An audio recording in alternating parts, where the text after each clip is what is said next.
Bom, vamos lá então, gente. Bom dia a todos. Hoje é o nosso último encontro aí, sabadão. Obrigado por terem vindo. Hoje a gente vai tratar aqui dos CPCs, né, restantes. Ontem a gente deu um gás legal também. Falamos sobre 5 CPCs que também são relevantes. E hoje a gente vai deixar para falar sobre alguns CPCs, não que não sejam importantes, né, mas que eles são mais rápidos. Então, ou seja, nessa primeira parte da manhã, eu espero falar sobre 7 CPCs, né? Só que são mais rápidos, né? Tanto que esse PC aqui, a essência dele está no quadro aqui, né? Então a gente vai trabalhar dessa forma e na parte da tarde o restante dos CPCs, né? Se der tempo a gente faz alguma palhinha de custos, que até comentamos sobre isso, né? Mas vamos fechar o nosso aqui, der tempo a gente dá uma palhinha também de custos ou algum outro assunto que vocês queiram tratar aqui, né? Bom, então a gente vai falar sobre CPC 23. CPC 23 trata de políticas contábeis, mudanças de estimativa e retificação de erro. O que é uma política contábil? Meus amigos, quando uma empresa ela vai elaborar suas demonstrações contábeis, ela tem os seus critérios de avaliação de estoques, ela tem seus critérios de método de depreciação, ela tem a forma com que ela faz provisões, né? Então isso significa uma política contábil, ou seja, são as práticas contábeis, são as bases que ela usa para elaborar suas demonstrações contábeis, são as convenções, são as regras que essa empresa utiliza, tá? E algo importante, que é o que normalmente cai em prova, uma política contábil. Lembra que eu falei ontem que a propriedade para investimento ela pode ser mensurada ou pelo custo ou pelo valor justo? Ou seja, por custo deprecia, né? Por valor justo não deprecia. Se eu mudar a forma de mensuração de custo para valor justo ou vice-versa, isso é uma mudança de política contábil. Por quê? Porque, na verdade, quando eu mensuro a propriedade para investimento por custo, eu tenho uma forma de reconhecimento contábil, porque essa deprecia, né? E se eu mensuro por valor justo, ela não deprecia, então ela sofre valorização, desvalorização, como nós falamos ontem, né? Então, ou seja, uma política contábil só pode ser alterada se for requerida pela norma, por uma nova norma, tá? Ou seja, olha, eu preciso que você... bom, por exemplo, nós não falamos sobre arrendamento, CPC 06? Nós não comentamos que hoje em dia não existe mais arrendamento operacional e financeiro para arrendatário, só para arrendador? Ou seja, quando a norma foi revisada, ela falou o seguinte, olha só, hoje em dia, a partir de 2019, não há mais arrendamento operacional e financeiro para arrendador. Perdão, para arrendatário, só para arrendador. Ou seja, então, o que valia para trás não vale mais. Ou seja, então, somente se for requerida por uma norma, tá? E se houver uma informação mais relevante, ou seja, a mudança de política contábil vai propiciar uma informação mais relevante e até precisa comprovar isso na elaboração das demonstrações contábeis. Porque uma política contábil não se muda de uma hora para outra. Precisa ser uniforme com o passar do tempo. Até para efeito de comparação, né? Então, ou seja, se ela só vai ser mudada se for requerida por uma norma ou se gerar uma informação mais relevante na apresentação das demonstrações contábeis, ela precisa demonstrar que tipo de relevância é essa, né, que foi praticada. Tá? Agora, algo importante, tá? Uma mudança de política contábil deve ter aplicação retrospectiva. E a norma sugere que seja completa. Como assim? Na prática, isso é muito difícil de fazer. Tá? Então, de novo, o CPC 06, que trata de arrendamento, a partir de 2019, falou o seguinte, ó, não existe mais arrendamento operacional e financeiro para arrendatário, só para arrendador. Anderson, mas até 2018 eu sempre tratei arrendatário ou com operacional ou com financeiro. Vocês concordam que essa maneira que a entidade fazia, pela norma anterior, impactou de uma forma os meus resultados até hoje? Quando eu mudo, né, a política contábil de arrendamento, ela fala o seguinte, ó, você vai ter que fazer uma aplicação retrospectiva e aplicar extracontabilmente como se ela sempre tivesse existido desde então. Olha o trabalho que isso dá. E possivelmente isso vai gerar um outro impacto no resultado diferente do impacto da norma antiga. E essa diferença vai ser ajustada no PL. Olha só aqui. Só que, na verdade, na prática, nem todo mundo consegue fazer essa aplicação retrospectiva. Então, a sugestão é que a aplicação seja completa. Se ela for impraticável, vou ter que reportar. Foi impraticável retornar tudo. Eu vou fazer até um certo ponto ou a partir dali para frente.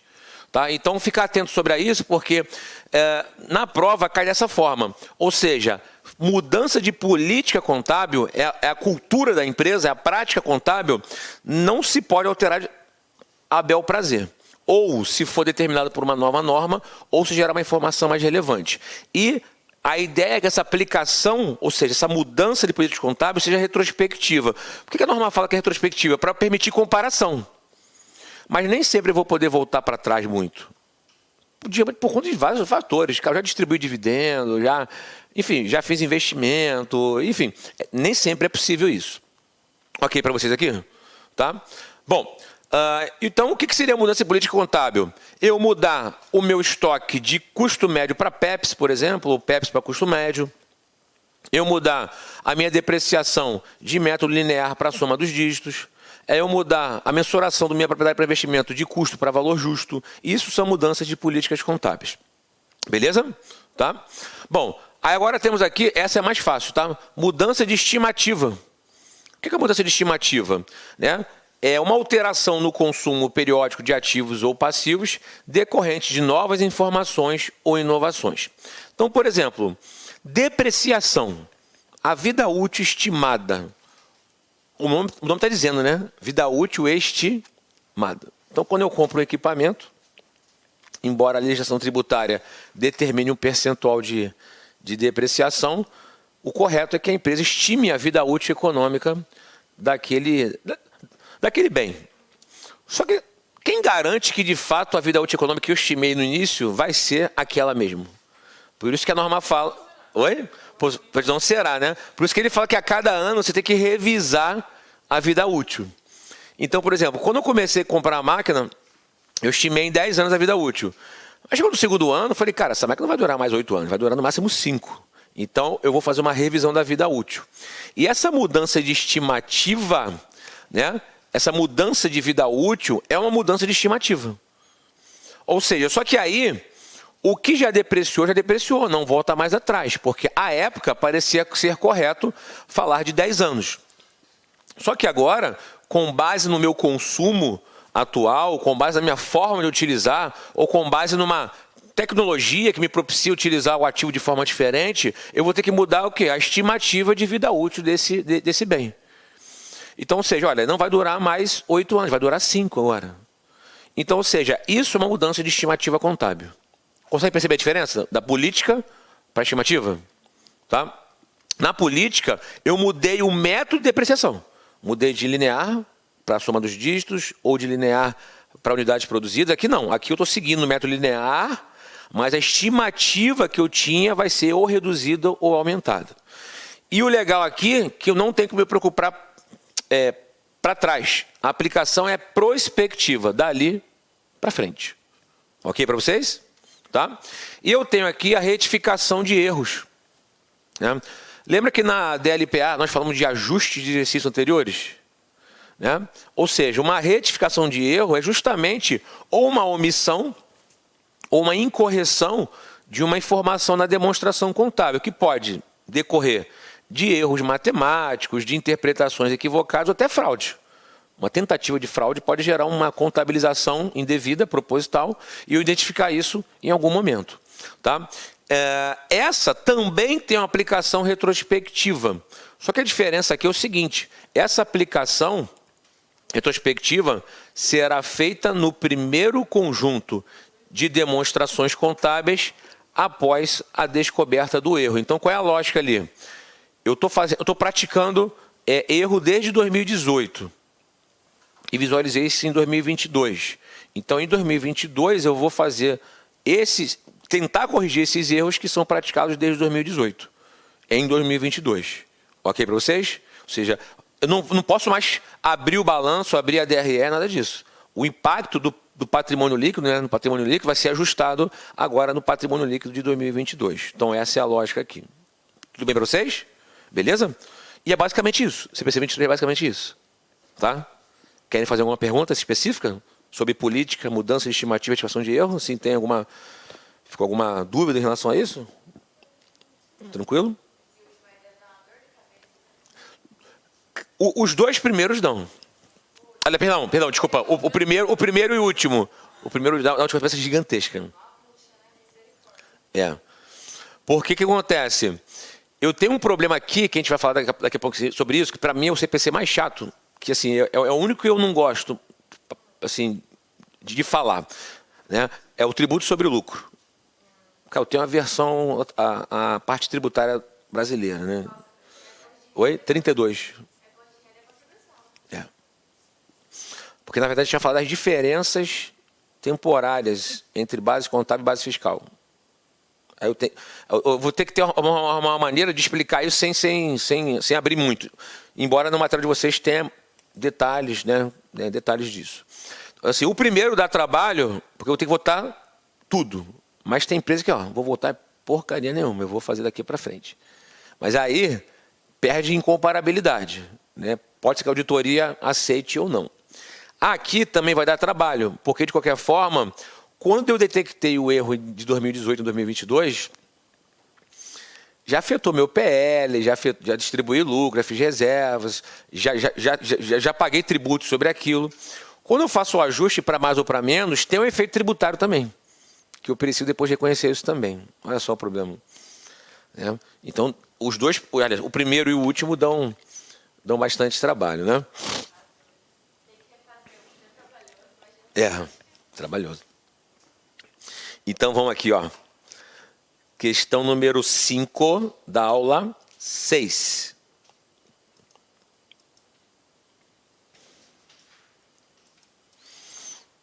Então, vamos lá.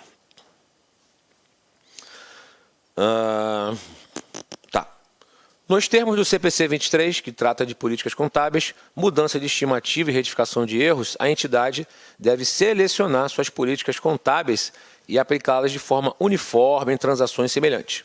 Entretanto, o próprio CPC oferece à entidade a probabilidade de fazer mudanças nas práticas contábeis. Nesse aspecto da mudança de práticas, o CPC informa que a entidade deve alterar uma política contábil apenas se a mudança... Ou seja, tem duas possibilidades aí de mudança de política contábil, mas ali na questão só tem uma informação. Dá uma esperizada aqui, porque eu falar hoje o dia inteiro vai ser bom.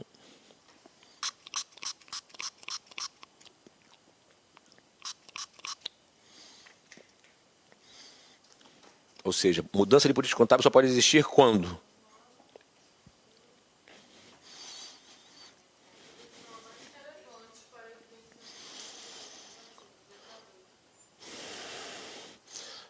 Na verdade, é letra D. Né? Porque ele fala o seguinte, resultar em informação confiável e mais relevante nas demonstrações contábeis sobre os efeitos das transações, posição patrimonial e financeira, desempenho ou dos fluxos de caixa. Ele é mais completo, né? Se a gente for parar para analisar. Né? Então, ou seja, ou tem que ser imposta por norma, ou gerar uma informação mais relevante na apresentação das demonstrações contábeis. Tá? Porque aqui ele está falando só dos ativos, né? Está restringindo, né? Aqui não, ele fala das demonstrações contábeis de uma maneira geral, né? Então, letra D aqui, D de dado, né? Questão 6. Considere as assertivas abaixo. A aplicação retrospectiva é a aplicação de nova política contábil às transações, a outros efeitos e condições, como se a política tivesse sido sempre aplicada parcialmente? Não, né? Ou seja, quando muda a política contábil, a alteração é retrospectiva para mostrar que como seria aquela norma se ela sempre tivesse sido aplicada, não parcialmente. Beleza? Então está errado isso aqui, né? Então já elimino aqui, a E e já elimino a C e a A, né? Então fica entre a B e D. Mudança de critério sobre estimativa de vida útil de determinado ativo imobilizado deve ter aplicação prospectiva. Ou seja, mudança de vida útil prospectiva. Então a 2 está certa aí, né? Então vamos lá. A aplicação impraticável de requisito ocorre quando a entidade não pode aplicá-lo depois de ter feito todos os esforços razoáveis nesse sentido. O que vocês acham? Sim, né? Ou seja, se não for se ela for impraticável essa aplicação retrospectiva, ela tem que reportar. Mas ela tentou, ela tem que explicar que tentou, né? Então essa questão está certa. Tá certo. Não, tá certo, né? Porque, assim, a aplicação impraticável ocorre quando a entidade não pode aplicá-lo, né? E fez o esforço para tentar praticar, mas não conseguiu. Ela tem que reportar. Bom dia. Não conseguiu fazer a aplicação para trás. Para trás. Por exemplo, que na retrospectiva, a norma sugere que você faça toda ela para trás. Imagina você tratar arrendamento por 10 anos de uma forma, num contrato de 30 anos, chega uma norma e fala assim, ó, a aplicação retrospectiva é completa. Pô, tu vai botar 10 anos, quase ninguém consegue fazer. Então ele precisa mostrar que não conseguiu. Ou seja, ele precisa informar em um aplicativo que não conseguiu gerar essa informação retrospectiva completa. Ah, eu consegui para 2, 3 anos. Ok. É o que dá para fazer. Então, tive um esforço absurdo para trás, mas só não consegui 2 anos, 3 anos, ou não consegui nenhum. Tem que reportar isso. Beleza? Oi? A última é verdadeira, tá? Então, 2 e 3 aí. Letra D de dado, certo? 2 e 3, né? Porque aqui está errado isso aqui, né? Oi? Não, tranquilo. É porque aqui ele está falando para aplicar a nova política retrospectiva como se tivesse sido aplicada parcialmente, né? Não, parcialmente não. Como sempre tivesse sido aplicada. Beleza? Tá? Então a 2 e a 3 estão certas aqui. Beleza. Então o CPC 23 é esse aqui. Tranquilo por enquanto? Beleza? Então vamos lá. Só faltam 6 aí para a gente fechar a parte da manhã. Oi? Esse aqui é bem teórico, teórico, tá? Esse aqui é assim, não. Oi? Isso aqui é só teórico, só teórico.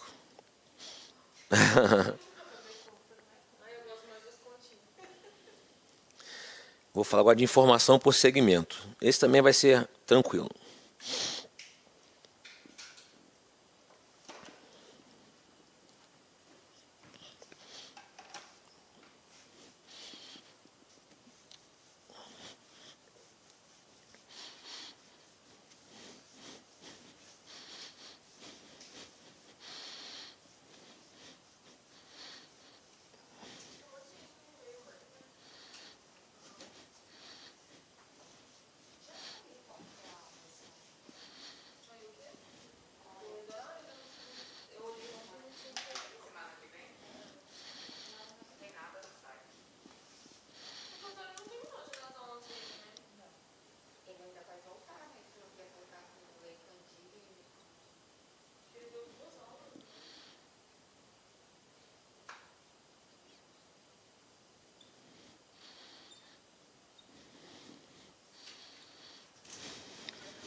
Pô, tá ficando.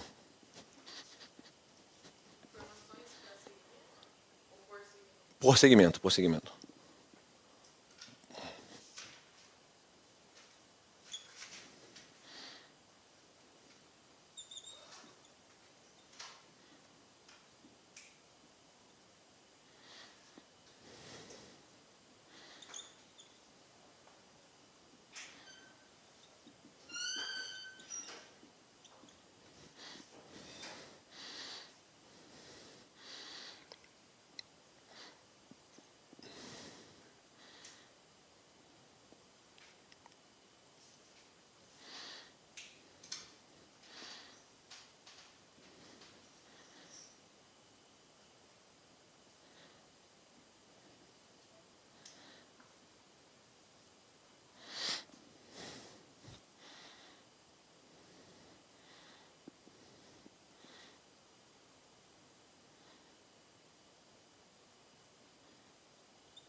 Ó, só para vocês entenderem aqui.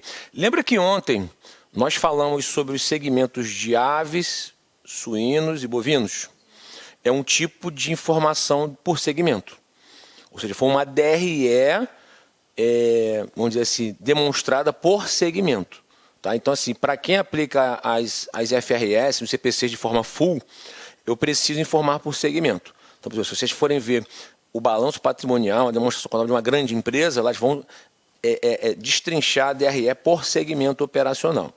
Tá? Então, o segmento operacional são segmentos que geram receitas e incorrem em despesas de forma contínua para a empresa.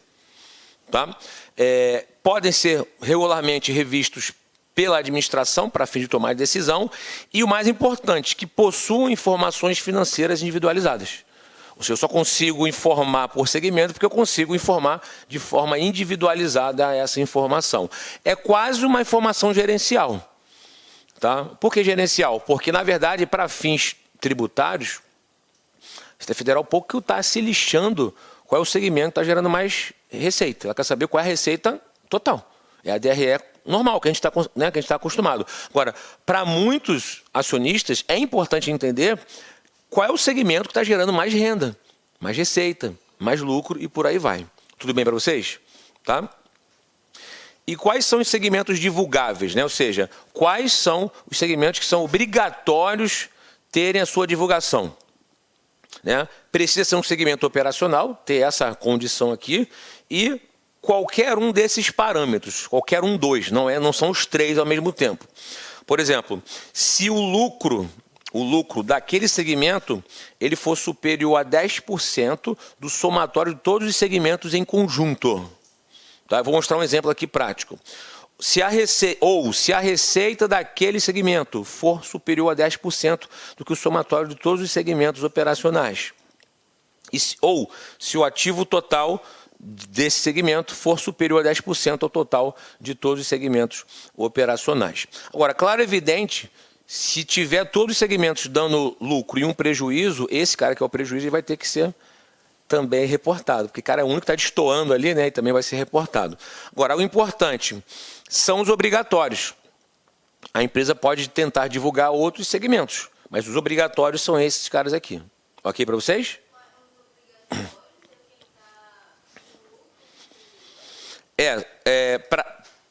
Para efeitos de obrigação, né, de CPC, ou seja, o segmento obrigatório ele pode atender a qualquer uma dessas premissas aqui.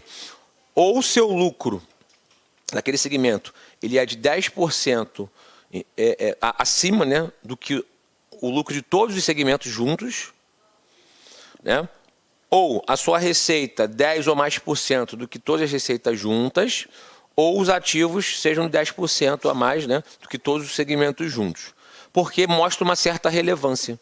Né? 10% para cima mostra uma certa relevância. Então, são os obrigatórios aqui.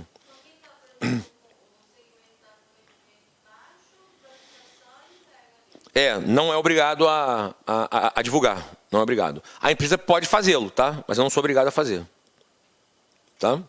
Aí vou dar um exemplo aqui para ficar mais claro.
Então, olha aqui a situação. Aqui é o seguinte, ó.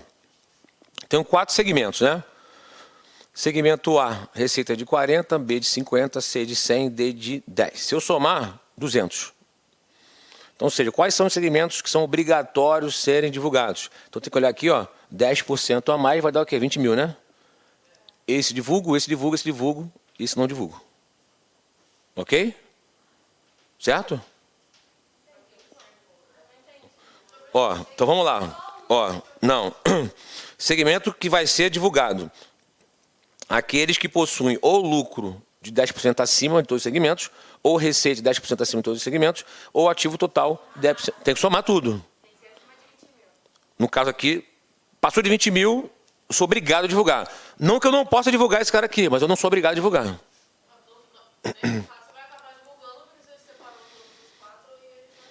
É, assim, mas fica a critério da empresa divulgar ou não, mas eu não sou obrigado a divulgar.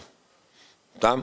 Aí no lucro, 16, 12, 28, 28, 56, mais 5, 50, 61. Então seria 6 e 6 e 100, né? Então, divulgo, divulgo, divulgo, não divulgo. Ok? Assim, na verdade, qualquer um dos parâmetros, tá? Porque às vezes eu posso não divulgar por esse cara aqui, mas poderia divulgar por esse. Tá? Então, por exemplo, ativo, 320 com 380, 700. Com 400, 1 milhão e 100, 1 milhão e 280. Então, dever o quê? 628, né? Então, divulgo, divulgo, divulgo, não divulgo. Então, ou seja, para nenhum dos 3 parâmetros eu vou divulgar o segmento D. Pode ser que, por exemplo, vamos pensar aqui... Vamos pensar que aqui se fosse 300. Vamos ver se vai dar aqui. 700, 1 milhão e 100, 1 milhão e 400. 1 milhão e 400. 1 milhão e 400, então daria a partir de 140, né? Se tivesse essa situação aqui, eu divulgaria o D. Oi? Aonde? Sim, agora seria 140, né? Aqui estava 180, não era? Agora não lembro. Não lembro. Eu botei 180 aqui? Não foi 120, não? Não lembro agora. Alguém copiou? Não, então deixa esse cara aqui. Então eu posso ter feito errado. Se fosse 180 aqui, divulgaria. É que eu não lembro agora mesmo. Tá? Então, assim... Divulga tudo. É porque, na verdade, eu tenho 3 possibilidades, 3 parâmetros para considerar como um segmento obrigatório. Tá? Ou seja, ou lucro, ou receita, ou ativo. Então, ou seja, se eu olhar só receita e lucro, o D eu não divulgo. Mas olhando pelo ativo, eu posso divulgar. Então, ou seja, eu vou acabar divulgando geral aí. Deve. Então, assim, se aqui fosse, sei lá, botei aqui 700, 1.100, 1.200. Botar aqui, ó. Vamos pensar que fosse esse cara aqui, ó. Aqui seria 100. Então aqui seria 1.200, certo? Não é isso? Não divulgaria. Assim, não sou obrigado a divulgar. Mas, se a empresa quiser divulgar, vai divulgar. Não sou obrigado. Tudo bem para vocês aqui? Então, só para quem chegou agora, a gente está aqui. Nosso desafio aqui de manhã é falar sobre 7 CPCs, tá? De manhã. A gente está no segundo. Que, assim, são CPCs mais rápidos, na verdade, né?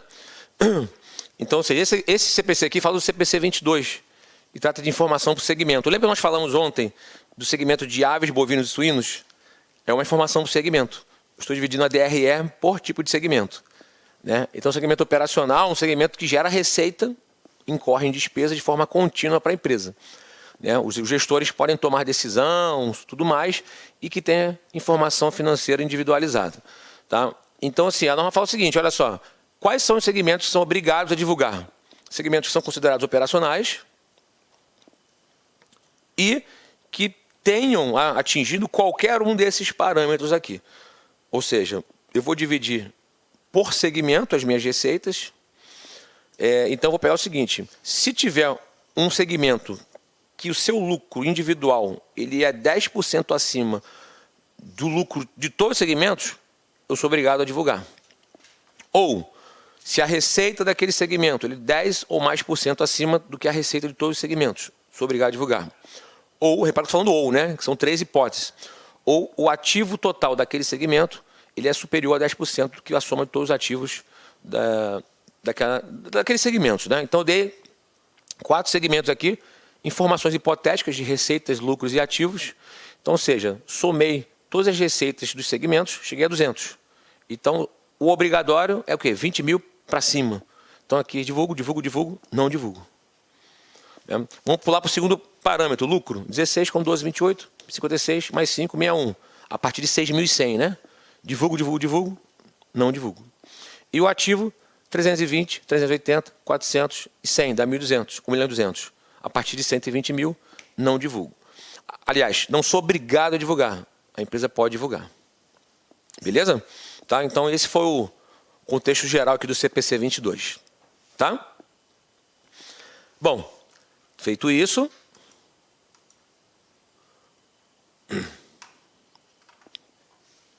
dê uma olhada nessa atividade aqui. Eu tenho aqui os segmentos, 6. Ele quer saber qual operação que não atinge nenhum dos parâmetros mínimos para ser divulgado.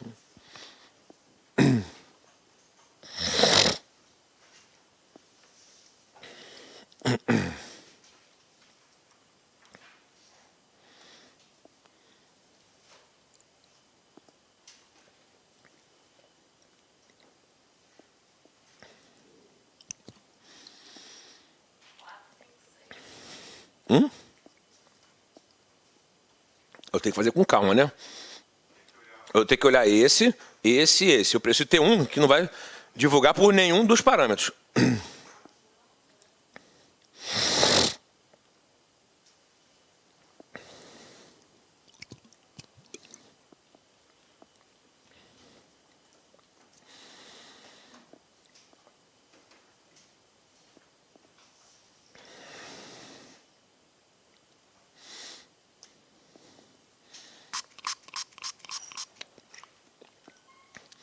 Tá ficando bom, tá ficando bom, tá ficando bom. O chocolate está aqui, o chocolate está aqui. Hã? Depois do almoço, depois do almoço.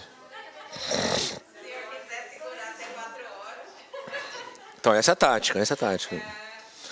E olha que coisa boa. Se o quórum for muito pequeno, vai ser 2 para cada.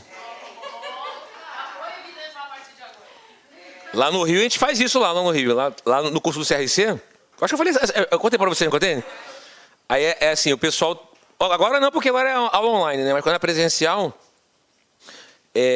normalmente os nossos encontros eram 4 encontros, né? E o cara tinha que fazer 75% para ter o certificado. Então, ele ia em 3 aulas. Assim, obviamente, quem queria aprender ia em todas, mas tinha umas criaturas lá que só queriam o certificado, iam só nas 3. Aí, no último dia de aula, o quórum caía pela metade, né? Só que eu levava o número de chocolate para todo mundo. Aí quando no quórum era baixo, o pessoal torcia para as pessoas não virem para ganhar 2, né?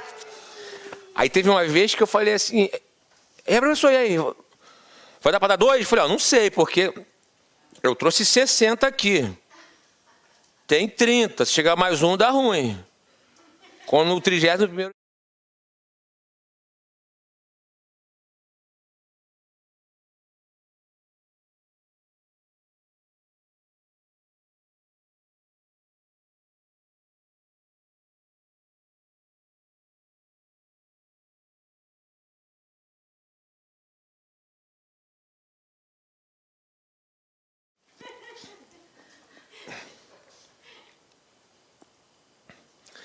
E aí, qual seria o segmento não divulgado?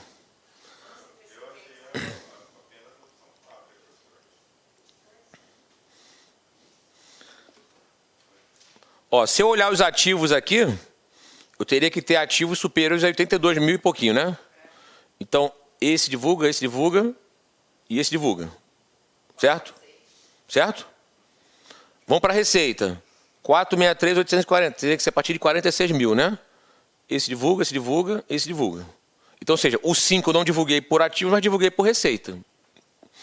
Resultado líquido, 23.580. Então, teria que ser a partir de 2 mil e pouquinho, né? Esse divulga, esse divulga, esse divulga. Ou seja, o restante não divulga. Ou seja, então qual é o único que eu não divulgo por nenhum motivo? 4. Ok para vocês? É isso. E esse que está faltando, professor? Não, é o único que não teve nenhuma.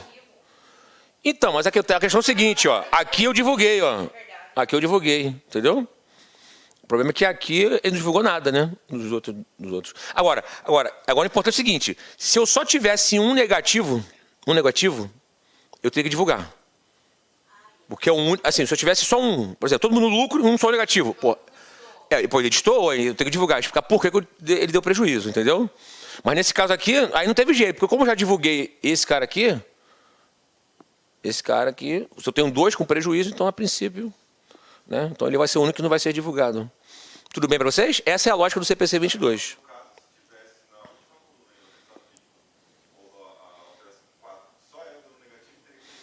Sim, sim, sim.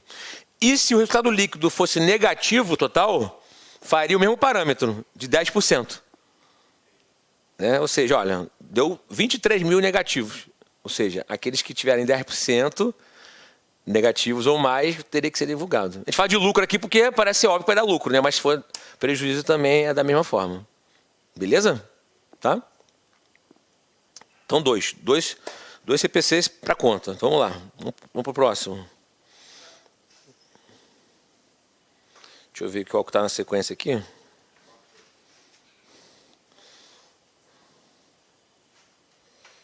CPC 24. Esse é legal. Tudo eu acho legal, né? Repararam, né?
Bom, acho que eu consegui também resumir bem esse CPC aqui. A questão é o seguinte aqui. Evento subsequente, CPC 24. Evento subsequente é um evento favorável ou desfavorável que ocorre entre a data de encerramento das demonstrações contábeis, ou seja, 31 normalmente de cada ano, e a data de autorização, né, para emissão. Porque assim, o pessoal vai encerrar lá o balanço de 2021. Cara, ninguém vai estar no Réveillon fechando o balanço da empresa, dia 31 de dezembro, pelo amor de Deus, né? Todo mundo bêbado nessa hora. Né? Só que acontece, obviamente, eu vou ter que ficar ajustando as informações com data de até 31 de dezembro, ok para vocês? Então, esse período pode durar um tempinho. Durar 1 mês, 2 meses, 3 meses, até 4 meses, dependendo do tipo de empresa. Então, ou seja, a questão é, quais foram os eventos que ocorreram entre 31 de dezembro e a data da autorização para a emissão das demonstrações contábeis. Normalmente quem autoriza é a diretoria. Mesmo que depois de autorizado passe pelo conselho para aprovar, para olhar, para discutir e depois emitir, a data-chave é essa aqui. Eu botei 1º de março aqui, hipoteticamente, tá? Mas a questão é a data da autorização. Tá? Então, ou seja, qual é a lógica aqui? Podem existir eventos que vão originar ajustes entre esse período aqui e eventos que não vão originar ajustes. Ué, mas como assim um evento vai originar ajuste depois do dia 31 de dezembro? Caso clássico aqui, caso clássico. Pensar aqui, ó, numa provisão. Uma provisão de uma ação judicial. A provisão não é um passivo de valor ou prazo incertos? Só que quando eu reconheci a provisão, ela já estava provisionada. Ou seja, eu fechei 31 de dezembro com valor provisionado. Só que a sentença saiu definitivamente entre o dia 31 e o dia, hipoteticamente, 1º de março aqui. Aí a pergunta é, o fato gerador da provisão já existia? O que vocês acham? Já existia. É que a provisão é uma estimativa, ok? Então, se a sentença, vou botar aqui, ó, se a sentença saiu numa data entre 31 de 12 e a data da autorização da emissão, agora eu tenho a certeza do valor que eu vou o quê? Pagar. Então, posso ajustar para mais ou para menos. Ou seja, porque o fato gerador da provisão já existia. Eu já fiz o reconhecimento da provisão. Só que era estimativa. Eu não tinha a certeza do valor. Se no dia, sei lá, 20 de fevereiro, o juiz deu a sentença, o fato gerador já existia. Consegue perceber isso? Vou ajustar. Ou seja, eu vou ajustar porque o fato gerador já havia sido ocorrido. Eu já provisionei. Todos concordam com isso aqui? Consegue visualizar isso? Mesmo, gente? Vai ajustar só o passivo ou já vai fazer o lançamento da despesa? Oi? Os dois. Porque qual é a lógica aqui? Vamos imaginar que no dia, sei lá, vou botar aqui, ó. Vamos imaginar que no dia 30/6, um funcionário entrou, vários funcionários entraram na justiça contra a empresa, reclamando alguma situação específica. O advogado da empresa falou assim, ó, é provável que vocês percam. Lembra do provável, possível, remoto? Se é provável, eu vou provisionar. Ah, qual vou dar causa aí que normalmente... Olha, normalmente o pessoal está pedindo tantos salários mínimos, blá, blá, blá, blá. Então vou fazer essa provisão aqui com base nesse valor. Então eu vou ter aqui a despesa com provisão, vou botar aqui 100 mil reais aqui, né? E aqui o passivo de provisão. Ok para vocês? Ou seja, o fato gerador ocorreu. O cara entrou na justiça contra a empresa. Então eu, por precaução, se é provável que eu vá desembolsar, vou ter que reconhecer. Então, o fato gerador já ocorreu quando? Em 30/6, ou seja, já havia ocorrido. Só que chegou no dia 20 de fevereiro do ano seguinte, o juiz deu a sentença. Ó, meu amigo, na verdade, você vai ter que desembolsar 120 mil reais. Não, a questão não é contar dia 30, a questão é a seguinte, antes de 31, eu já havia provisionado o valor. O fato gerador já havia ocorrido. Então, por mais que a sentença tenha saído depois do dia 31, o fato gerador remetia a junho do ano passado. Então, eu posso mexer aqui, eu posso fazer o ajuste sim. Consegue perceber isso? Tá? Então, é um fato gerador que já havia ocorrido, logo eu vou fazer o ajuste. Isso é um caso clássico, clássico. Vou fazer um novo ajuste aqui, despesa com provisão de mais 20 e aumentar o passivo, a provisão de mais 20. Vai afetar DRE, vai afetar balanço, porque eu não fechei ainda, né? Ou seja, ninguém pediu ainda para... ninguém falou assim, ó, tá ok a demonstração, já pode liberar. Não, estou mexendo nela ainda. Então requer ajustes ainda. O evento, né? O evento, a decisão, foi evento subsequente. Ou seja, subsequente à data de fechamento. Entretanto, o fato gerador já havia ocorrido. Né? Então, posso mexer para acertar isso. Tudo bem para vocês? Conseguem visualizar isso? Tá? Isso é muito importante, tá? Agora, esse aqui é caso clássico, tá? Caso clássico. A maioria dos eventos não vão originar ajuste, porque o fato gerador não havia ocorrido. Por exemplo, sei lá, tá aqui, ó, valor justo de uma propriedade para investimento declinou. Pô, meu amigo, e aí? O problema é seu. Declinou em fevereiro, vai ser ajustado em fevereiro do ano seguinte. Só no final do ano seguinte agora. Né? Declarei dividendos após o encerramento do período. Problema, meu. Declarou, já era, já perdeu o timing para declarar dividendos. A questão é, o fato gerador precisaria já ter ocorrido até 31 de dezembro. Aí ele pode ser feito ajuste ou não.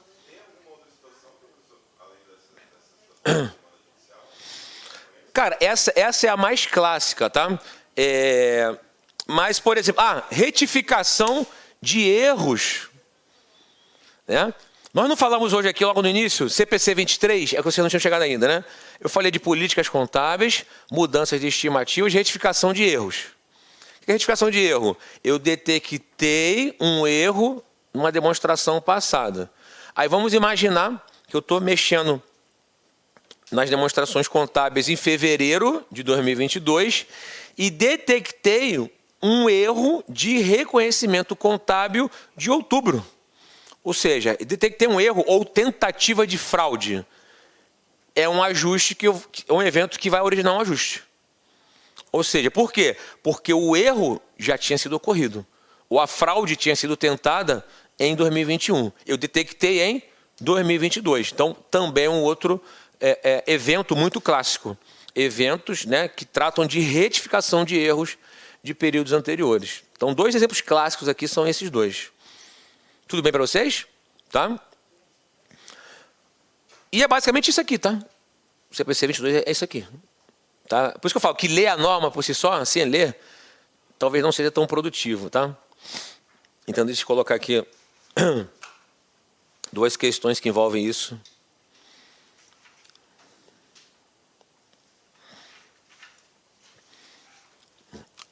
Foi o que eu comentei ali, vamos lá. Questão 7, né?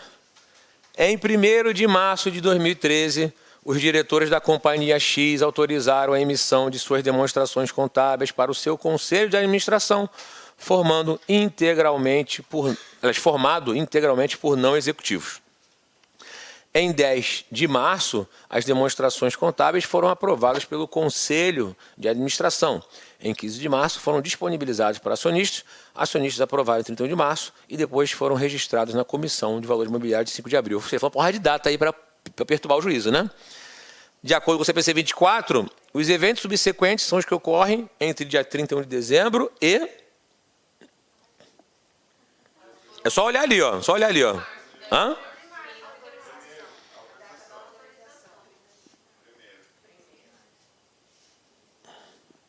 Aqui, ó. Data de autorização para emissão, ó. Diretoria. O cara botou uma porrada de data ali para agoniar. A primeira já era a resposta. 10 de março é aprovada pelo Conselho. Conselho, assim, não que não seja importante, mas a diretoria tem que aprovar primeiro. Porque o conselho, na verdade, é só um órgão consultivo, vamos dizer assim, né? Dificilmente eles vão... não está aprovado, dificilmente. Eles vão discutir ali algumas coisas, não tem que ser pela diretoria. Beleza aqui? Tá? Então, assim, é um tipo de questão que cairia em prova, colocando várias datas aí, né?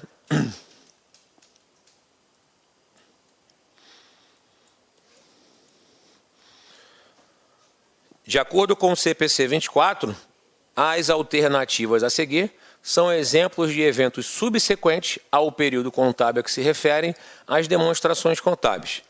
Tais eventos subsequentes exigem que a entidade ajuste os valores reconhecidos em suas demonstrações ou reconheça itens que não tenham sido previamente reconhecidos, exceto, ou seja, qual é o fato, né, o evento que não origina ajuste, dentro do que nós falamos aqui.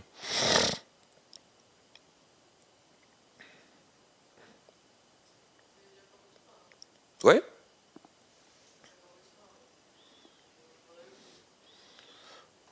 Ou seja, quando eu descubro um fraude ou erro de período anterior, o fato gerador já tinha ocorrido, né? Certo? Então, ou seja, esse cara aqui é sujeito a ajuste. Declínio do valor justo de investimentos que ocorreu entre o final do período que se refere e a data da autorização. Ou seja, se o valor justo ocorreu, por exemplo, no dia 1º de janeiro, 2 de janeiro, já era. Tem que afetar a demonstração contábil de janeiro do ano seguinte. Né? Item 3, determinação após o período contábil do custo dos ativos comprados ou do valor dos ativos recebidos em troca de ativos vendidos. Ou seja, o fato gerador já tinha ocorrido, eu só determinei o valor correto após essa data. Então, pode ser ajustado também. E decisão ou pagamento em processo judicial após o período contábil que se refere. Justamente isso aqui, ó, é sentença, né? Sentença judicial. Só que o fato gerador já havia ocorrido, que eu já tinha provisionado, né? Uma provisão para pagamentos possíveis futuros.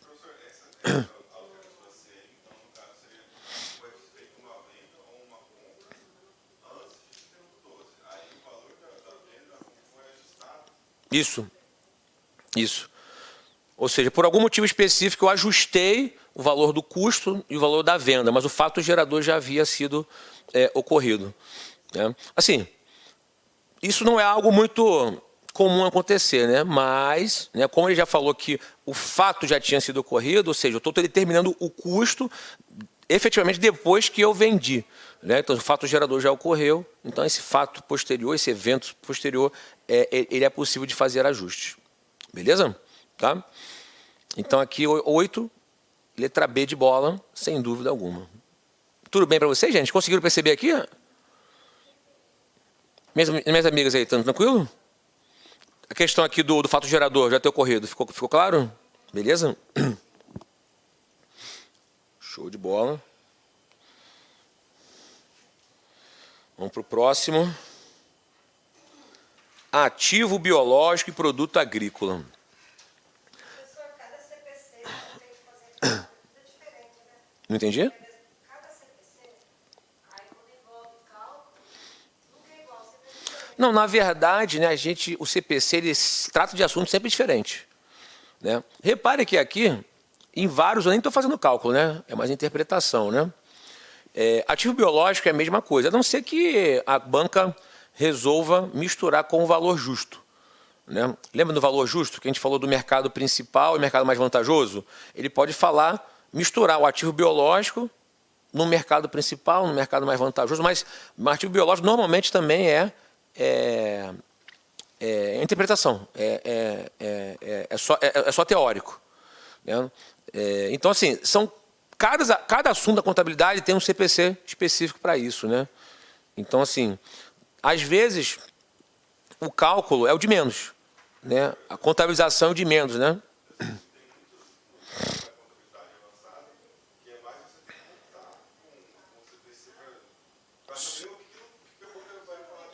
Sim. Repara que sim, que cálculo a gente está fazendo pouco, né? No Goodwill a gente vai fazer, no Goodwill em homenagem à nossa amiga aí vai fazer. No consolidado a gente vai fazer também, mas CPC 23 que a gente falou, teórico. Esse aqui também teórico, né? O segmento a gente fez um cálculozinho de cabeça rápido ali só para poder visualizar quem não era obrigado, né, a trabalhar com aquilo. E o biológico, normalmente, também ele é teórico. Agora, nunca vi cair uma questão específica de ativo biológico na Cefaz ainda. Exame de suficiência cai todo ano, tá? Mas em prova de encaixe fiscal ainda não vi. Não vi, mas não vou deixar de falar também. A gente vai, rapidamente aqui vai falar, para deixar aqui e se cair, tranquilo. Com? Totalmente a ver, na verdade. É. Justamente os produtores rurais e tudo mais, né? Precisam contabilizar aí os seus ativos, né?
Fazer um resumão aqui, vai legal?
Bom, acho que eu consegui também aqui fazer um resumão aqui do CPC 29. Bom, meus amigos, então, sabendo, né, que o Brasil depende, né, muito da sua atividade agrícola, né,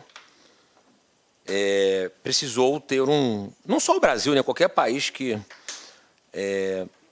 tem essa atividade forte, né, precisa ter a sua contabilidade, né, sua contabilidade. Então, ele tem um CPC próprio para isso, que é o ativo biológico e produto agrícola. Basicamente, um ativo biológico é um animal ou uma planta vivos. Tá? Então, por exemplo, o gado, se for pegar uma vaca, por exemplo, a vaca é um ativo biológico. Ok? O produto agrícola é o produto colhido do ativo biológico, ou da planta, ou do animal. Então, no gado, normalmente eu extraio o quê? Leite. Beleza? Cana-de-açúcar, né, que é a planta, né? Extrai o quê? A própria cana, né? O insumo, né? O suco da cana. A videira, por exemplo, que é uma árvore, eu extraio o quê? Uva. Né? Então, ou seja, o que está no escopo do CPC 29 é o ativo biológico e o produto agrícola. Tá? Então, ou seja, até a fase da colheita, se for o caso. Né? Eu digo a colheita se for uma planta, né? Ou se for alguma coisa na terra. Por quê?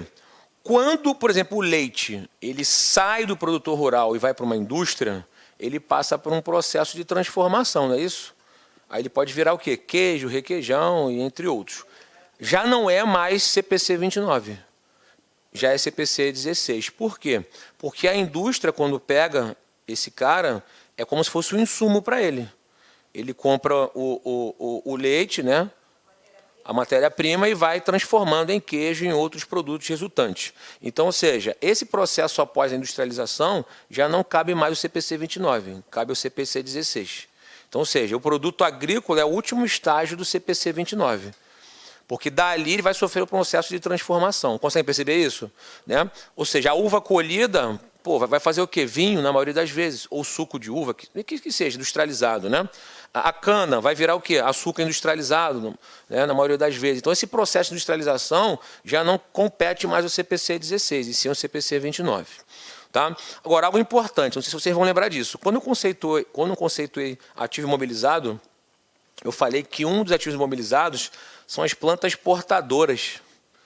O que é uma planta portadora? Aquela planta que fica dando frutos durante N períodos. Porque se a gente for parar para pensar, faz sentido uma planta portadora ser classificada num ativo imobilizado.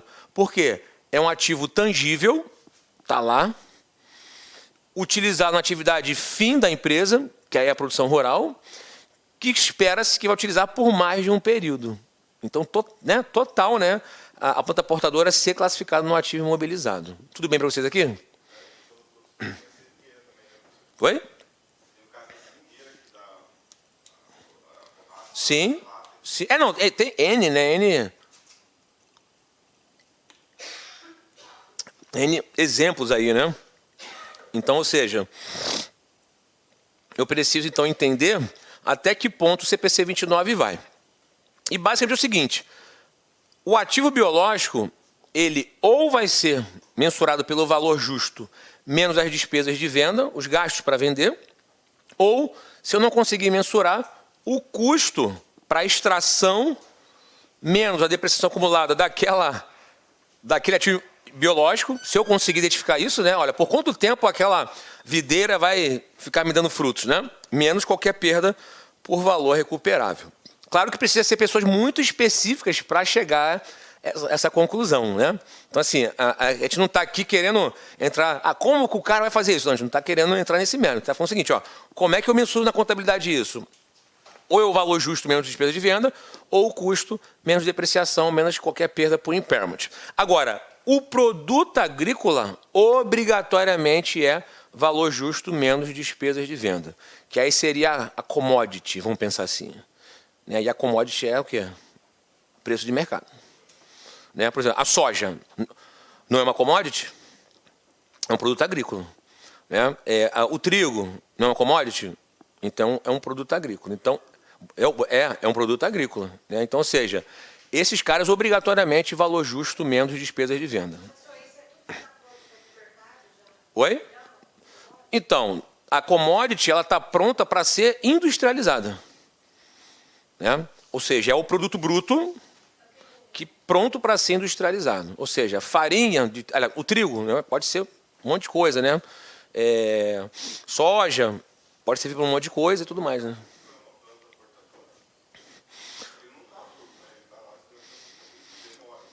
Então, mas se eu extraio as toras, né, ele é um ativo biológico.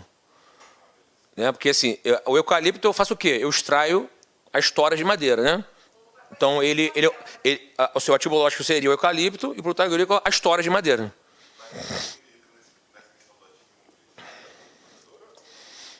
Bom,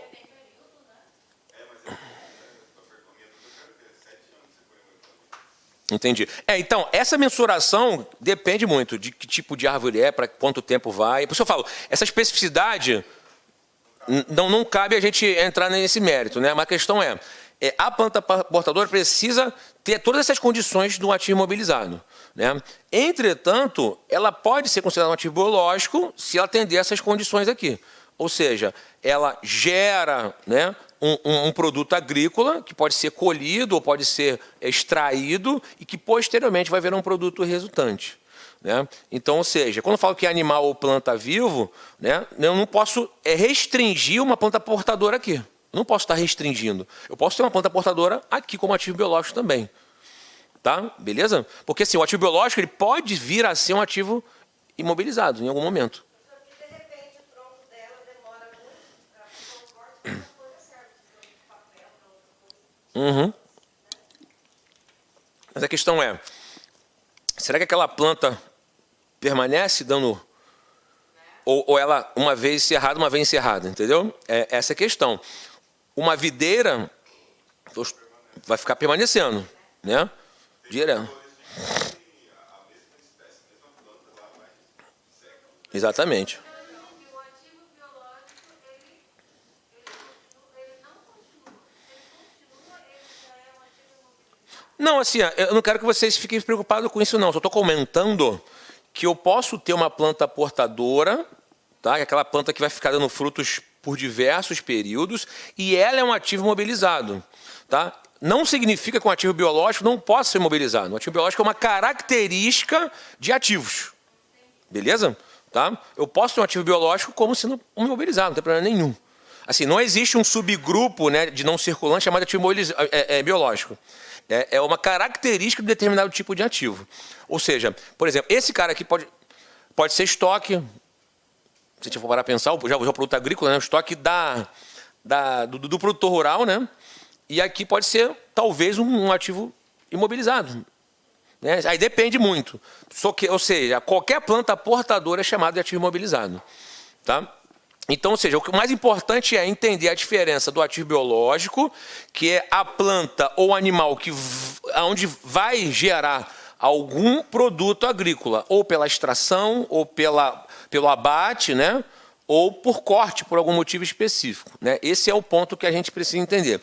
Agora, passou do produto agrícola, passou por um processo de industrialização, já não cabe mais falar de ativo biológico ou produto agrícola. Já é estoque da empresa que adquiriu e transformou aquele insumo.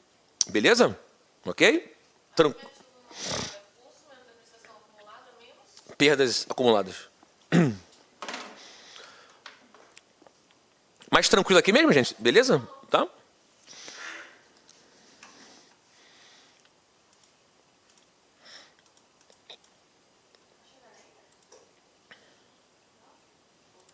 Lembrando que depois que ele for industrializado, ele já não Saiu dali, ele já não se aplica mais o CPC 29, né?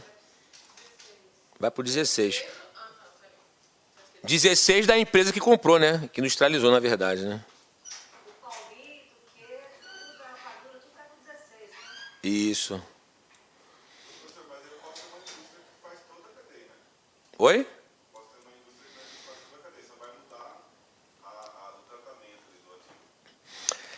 Então o que acontece? Assim, a indústria faz toda a cadeia, mas você está dizendo o seguinte...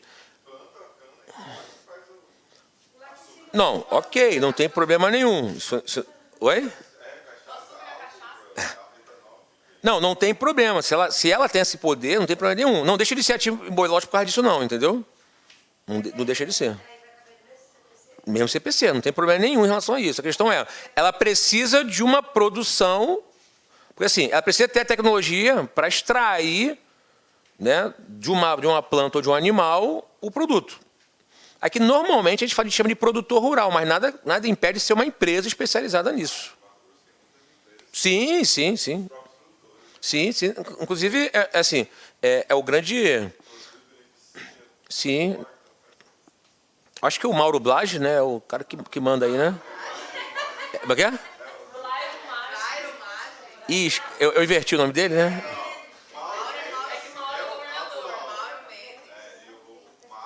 Ah, é o Mage. É o poderoso, né? E era do Temer, né? É isso aí.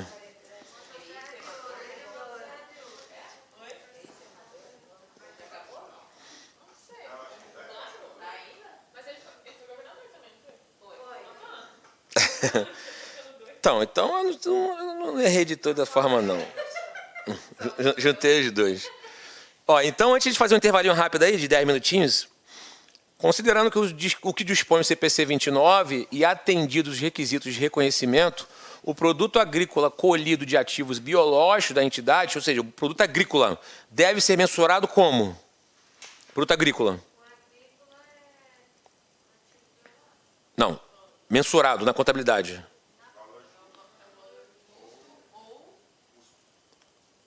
Produto agrícola.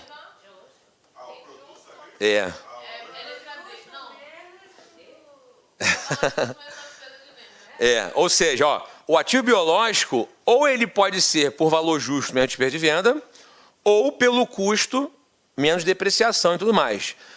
Quando eu extraio o produto agrícola, este que é uma commodity, obrigatoriamente pelo seu valor justo menos despesa de venda. Porque porque o custo já foi extraído da planta ou do animal, o custo de extração.